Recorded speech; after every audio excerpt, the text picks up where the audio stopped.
Il a été créé pour honorer les dieux, il a été utilisé pour soigner, pour se laver et pour sentir bon. Et oui, l'histoire du parfum se décline dans ce beau livre paru aux éditions Néculture. Le grand livre du parfum nous permet de faire ou parfaire notre culture olfactive.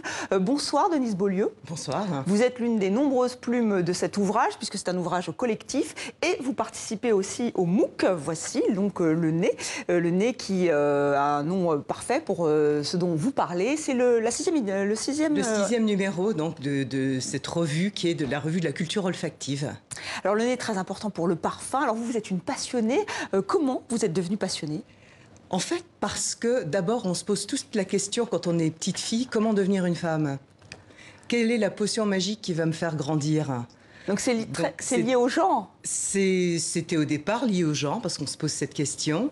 Et ensuite, plus tard, c'est devenu une manière les odeurs, une manière de connaître le monde, une manière d'être au monde. Parce que les odeurs, elles nous donnent des renseignements. Une bouffée de jasmin qui nous trahit un jardin, ou l'arôme du café qui nous dit que notre chéri est levé et qui vient de nous préparer le petit déjeuner, ou le sillage d'un bel inconnu. Mais vous venez du Québec. Oui, je suis québécoise. Est-ce qu'il y a une culture différente, justement, liée au parfum, qu'on soit outre-Atlantique ou en France, sur le continent européen ? Oui, il y a une culture assez différente. Il y a un certain puritanisme lié au parfum en Amérique du Nord. C'est comme si c'était fait pour cacher les mauvaises odeurs, alors que pour les Français, ça fait partie de la culture, c'est un des beaux-arts quasiment. Oui, c'est très créatif. Alors, vous nous rappelez l'histoire des parfums. Alors, on va revenir sur l'étymologie. Perfumare. Alors, comment est né le parfum ? C'était vraiment pour les dieux d'abord ? C'était, depuis que Madame Néandertal s'est mis une fleur derrière l'oreille pour séduire Monsieur Cro-Magnon, probablement que les jolies odeurs ont servi à la séduction. Hein. Mais c'était aussi effectivement le premier usage par la fumée, perfumum, ça veut dire par la fumée. C'était une prière, c'était un don qu'on adressait aux dieux. Et après, comment ça a évolué ? Parce qu'il y a eu des vertus thérapeutiques. Mais après, quand est-ce que c'est devenu un produit de luxe, un produit juste pour se faire plaisir ? C'est grâce à, en fait, Catherine de Médicis qui a apporté en France... Je ne parle que du parfum occidental, puisqu'évidemment, toutes les terres de l'islam, c'est quelque chose de très... c'est le berceau, l'Arabie, c'est le berceau du parfum. Donc là, je parle de l'Occident. En fait, il y avait une tradition à la Renaissance italienne de cuir parfumé, très, très raffiné. Et Catherine de Médicis l'a apporté en France quand elle est venue épouser le futur roi Henri II en 1553. Et le parfum est passé de cette espèce de mélange de substances qui était à moitié une sorte de protection contre la peste, parce qu'on pensait que les odeurs très fortes et très bonnes repoussaient les mauvaises odeurs qui étaient censées propager les maladies. C'est devenu un objet de luxe à partir de cette époque-là. D'autant plus avec Louis XIV et le ministre Colbert qui ont fait du luxe à la française le summum de l'art de vivre. Et puis après avec la mode, évidemment. Oui, juste pour l'anecdote, c'est vrai que l'eau faisait très peur à une époque et il y avait donc des lingettes qui étaient imbibées de parfum. C'est ça, c'était vraiment pour sentir bon, vraiment pour ne pas sentir les mauvaises odeurs. C'est-à-dire qu'à l'époque, à Versailles, on dit toujours que Versailles puait quand même terriblement, mais en fait, les témoignages contemporains, aucun ne se plaint. Il fallait vraiment être à l'article de la mort et gangrené pour se plaindre. Tout le monde, c'est un peu comme à l'époque où tout le monde fumait. Personne ne se plaignait de l'odeur, ou peu de gens se plaignaient de l'odeur de tabac, on en était imprégné de la tête aux pieds qu'on fume ou pas. C'était un peu comme ça quand les gens ne se lavaient pas en Occident, ils étaient fâchés avec l'eau. Alors le parfum aujourd'hui est devenu un produit de luxe. Alors comment expliquer qu'il soit aussi cher ? Est-ce que c'est le jus ? Est-ce que c'est le marketing ? Est-ce que c'est le flacon ? En fait, c'est très bizarre. Le parfum, c'est le seul article de luxe dont on ne peut pas juger de la qualité si on n'est pas un expert. Alors non seulement c'est cher, mais en plus on n'est pas sûr de ce qu'on achète. Vous regardez un sac à main, vous voyez la qualité du cuir, les piquets, le fermoir, etc. Une robe, si le tissu tombe bien, si les coutures sont bien faites, etc. Le parfum, vous êtes obligé de croire sur parole pour le prix, pour la qualité. Donc il faut une image. Et le prix fait partie de l'image. Produire de l'image avec une égérie, avec un beau flacon, avec des campagnes de publicité, avec des opérations de promotion, tout ça, c'est ça qui coûte cher dans le parfum. Donc ça pourrait expliquer le succès intemporel de parfums comme Eau Sauvage, de Dior, Chanel numéro 5 avec Marilyn Monroe qui en a fait la publicité, d'autres ont pris le relais, ou encore La Vie est belle de Lancôme qui a été un parfum très populaire. Qui est toujours extrêmement populaire, on le sent dans la rue, où qu'on aille en fait, La Vie est belle. Mais alors comment sont-ils devenus des classiques classique? Un classique, c'est quelque chose, d'abord, il faut qu'il y ait une marque qui continue à le soutenir à travers les âges, parce qu'il y a de très grands parfums qui sont morts quand les marques ont périclité. Un grand parfum, c'est un parfum fécond, c'est-à-dire qu'il y a une descendance. Des fils et des filles d'eau sauvage, on en trouve jusque dans les lingettes qu'on nous distribue dans les avions. Ça fait partie de nos codes culturels. Numéro 5, on le sentait, il était imité par la laque Elnet. En fait, tout ça fait partie de nos codes culturels, pas uniquement de nos... c'est pas uniquement un article de luxe, ça fait vraiment partie de notre background de la vie de tous les jours. Voilà, on a grandi avec. Alors, dans votre livre, vous revenez aussi sur les ingrédients du parfum, comment on fabrique un parfum. Alors, il y a des ingrédients naturels, hein, on pourrait parler des fleurs, on pourrait parler du chanvre, hein, c'est vrai, vous qui venez du Canada, où maintenant c'est le cannabis qui est légalisé. D'une fumée à l'autre. Mais voilà, les matières naturelles sont très importantes. Elles sont très importantes parce que ce sont elles qui donnent la chair au parfum. Les parfums sont structurés par des matières premières de synthèse, parce que les matières premières de synthèse ont des odeurs qui peuvent être complexes, mais qui sont nécessairement plus simples, puisqu'il s'agit toujours que d'une seule molécule.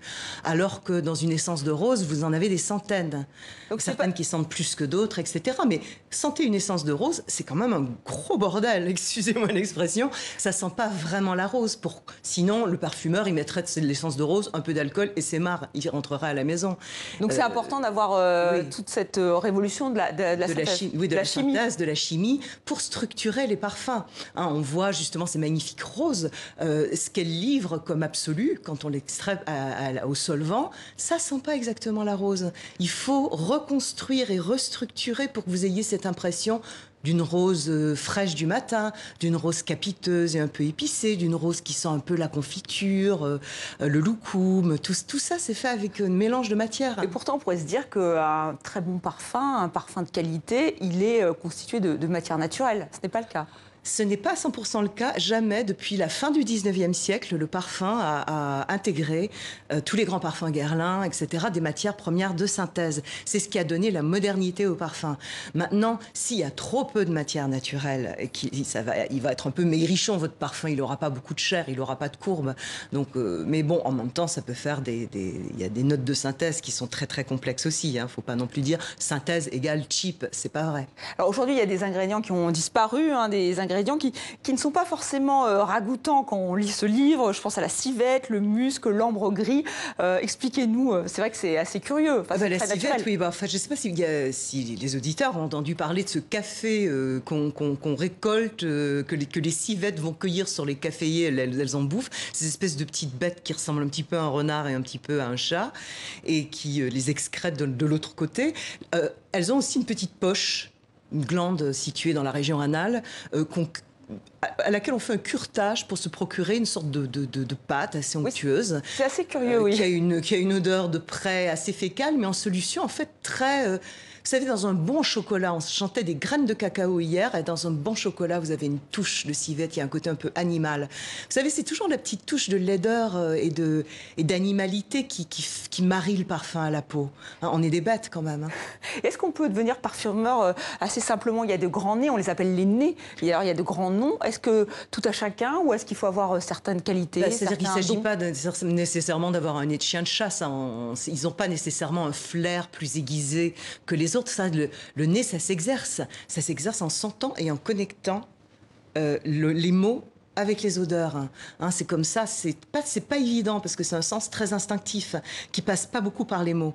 Et donc les compositeurs de parfums s'exercent à sentir, à mettre des mots sur leurs sensations, à reconnaître. Et en fait, ça développe très littéralement la partie du cerveau qui est dédiée aux odeurs. Et moi, par exemple, qui ne suis absolument pas née, même si j'en ai un assez long, je me balade dans la rue avec des zones d'odeurs. Parfois, il y a une odeur qui me traverse l'esprit.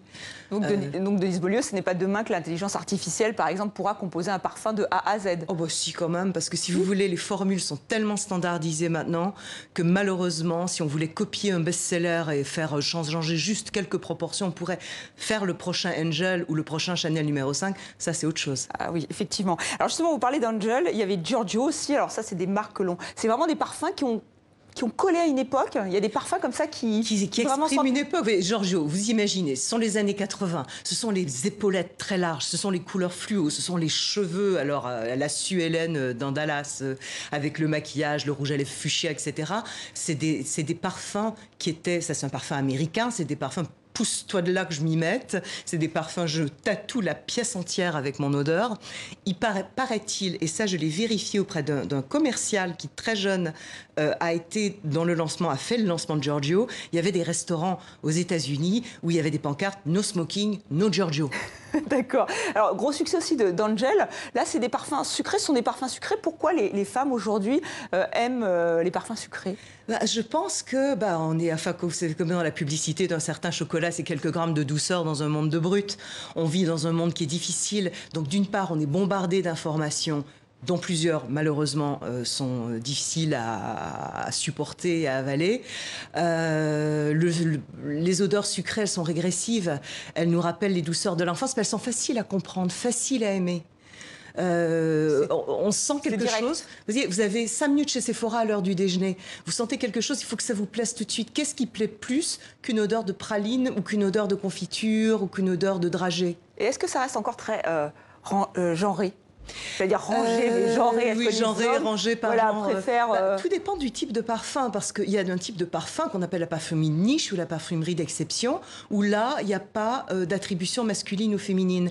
C'est la personne qui décide qu'est-ce qui lui correspond, dans quelle petite bulle d'odeur elle veut habiter. Dans les grands magasins ou dans les grandes surfaces de la beauté, forcément, il y a un mur pour les hommes et un mur pour les femmes. Et parfois, on a l'impression, un homme, il va dire « mais c'est pour homme ou c'est pour femme ?» comme si un parfum féminin allait lui faire perdre ses bijoux de famille. Alors vous avez écrit un livre sur les parfums avec une histoire intime. C'est vraiment très intime, le parfum. On le garde, on se l'approprie. La peau peut le faire changer. En fait, c'est la seule parure qui nous pénètre, d'une certaine manière. Elle rentre en nous par le nez. Elle touche notre cerveau très littéralement par le bulbe olfactif. Elle devient partie de notre identité, ou en tout cas de nos souvenirs. Vous savez qu'Andy Warhol, par exemple, l'artiste Andy Warhol, il portait, par exemple, je ne sais plus si c'était 2 mois, 1 mois ou 3 mois, un parfum, puis ensuite il cessait complètement de le porter. Il étiquetait le flacon, et de temps en temps, il le ressentait pour se rappeler une période de sa vie. Et on a tous, par exemple, acheté dans un duty-free, on a tous acheté un parfum pour partir en vacances, et quand on le ressort, paf, on revient sur sa destination de vacances. Merci Denise Beaulieu d'avoir été notre invitée. Alors je rappelle ce beau livre, le grand livre du parfum, donc aux éditions Né Culture, et ce MOOC, donc ce magazine consacré à l'odorat, au parfum. Encore une fois, merci. Merci de m'avoir invitée.